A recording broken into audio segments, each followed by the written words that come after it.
علم طالبانو چې دا نن تاسو ورته علوم عصري وي یا مباح بل یا مباح نه دي طالبانو دا نن په اسلامي امت فرض قرآن وی واعدوا لهم ما استطعتم من قوه ومن رباط الخيل داسې وسلې جوړې کوي ترهبون به عدو الله وعدو چې خپل دښمن پې وویروي کمې وسلې نه طالبانو دښمن ډارېږي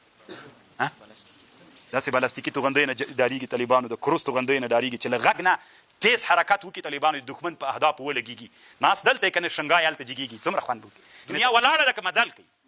مزل کوي مونږ ولاړ یو تاسو طالبانو د انګلیس د وخت د جنګ معلومات ځان ته وکړئ چې مونږ کله د نن نه 10 کاله مخکې له انګلیس سره جنګ وو د مونږ څومره څه رقم ته وسلې وي د دوی څه رقم ته وسلې وي خیر ده پلټنه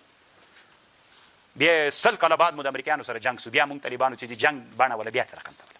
بیا به تاسو ته معلومات وسي چې هغوی څومره پرمختګ وکړو هماغه انګلیس سره مو جنګ 100 کاله بعد بیا هم هغوی څومره پرمختګ کړی و مونږ څومره ډېر پرمختګ وکړو او علت یې دا د طالبانو ما تاسو ته هغه اوله ورځ باندې یوه خبره وکړله که غواړئ چې ټولنه مخته بوځئ داسې یو سنګر جوړ کړئ لکه علامه ابوالحسن چې هغه سنګر هم طالبانو دین وي او هم علم وي دا خو مونږ چې زده کوو دا خو دین ده طالبان دا خو به خود زده کوو خو څوک هم باید زده کړو طالبانو په غش په چې ایرانیانو په تلبي باندې توغندي وورول څومره خوندي وکړو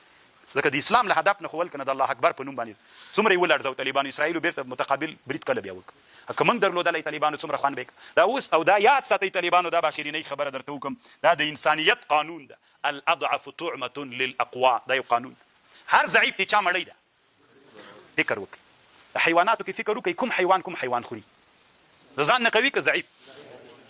منئ دا طالبانو دا د ژوند قانون ده دنیا کې کم مملکت لاندې کوي استعمار کوي نیسي افغانستان طالبانو یو وارې چا ونیو انګلیس ضعیف وکنه بیا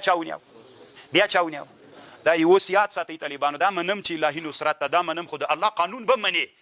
ما من مولود الا یولد على الفطره هر مولود الله په فطرت پیدا کوي فابواه یهوداني ويمجصاني كما تنتج البهيمه بهيمه جدعاء هل تحسون فيه من جدعاء الله فطرت او عادت دار چې مور نه بچی زیږي دلته چې څومره ډیر ناس طالبانو د الله عادت دار دوه مسترګې دي دوه غوږونه دي دوه سونډې دي دوه لاسونه دي لس ګوتې دي لاسونه الله تغییر راولي دا د الله عادت ده خو د الله عادت دا هم د طالبانو هره زمانه کې ضعیف دي چا مړی ده مونږ طالبانو نننۍ دنیا ته نه د همسایګانو ته په نسبت ضعیفان یو که قوي مونږ طالبانو په دې سیمې کې چې د غټ ښاماران پراته دي خواته چین پروت دی خواته روس پروت دی خواته امریکا بیا پراته ده مونږ طالبانو د لویو ښامارانو په مابین کې پراته ضعیفان یو که قوي تاسې خو طالبانو د ملایانو خپل کار د طالبانو زم یو ملا یم خو دا راسره یاد ساتئ که موږ په دغه ضعف حالت پاتې سو بل کافر بیا راځي بیا مو خوري لکه وږی سي طالبانو چې ښامار وږی سي بیا مو خوري او موږ ته یاره ښه مړی هم وي طالبانو ځکه مړی داسې یو چې هر څه مو پاتې دي دا یاد ساتئ الاضعف طعمة للاقوا څه وخت موږ د دوی له مړیتوب نه وځو موږ دې ته په دې خوشحاله کړي ماته مو کړه بیا یې ما ته خو دې کړه خو ته خو دا باندې فکر وکړه چې موږ څومره ووژل سولو څومره تباه سولو څومره بېلارې سولو څومره سرکونه نه لرو څومره بې فرهنګه او بې تاریخ سولو څومره وځورېدلو څومره افغانان مو تیت په ترک سول د دې خو پوښتنه کوه کنه خبر دا اوس هم چې زه عمان ته تللی وم افغانان بیچارهګان دوه دانې هلته بیړۍ کې ورک سوي خو دا نهنګانو خوړلي وو که څوک وو دا خو د دې پوښتنه خو مو وکړه کنه دا یو حالت د طالبانو موږ څه وخت د لویو نهنګانو د غټو ښامارانو له خولو نه خلاصېدی سو چې اقوا وګرځي راځئ طالبانو نن موږ هم اقوا سو او اقوا کېدل په څه شي کېږي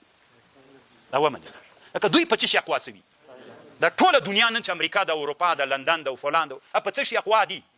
نن چې موږ ځانونه اقوا نه کړو طالبانو دا یاد ساتئ یا به مړ یم یا ژوندی بیا به موږ د یو بل استعمار خوراک یو ځکه د الله عادت ته چې ښامار بیا چې وږی سي بیا خوراک کوي سبب بیا هم د موږ ځورېږو له علم نه ښه فرصت موږ ته پیدا د علم باندې ځان اقوا وګرځوئ چې بیا د کافرو له چا نه خلاص د مړیتوب نه وځو نو دا طالبانو دغه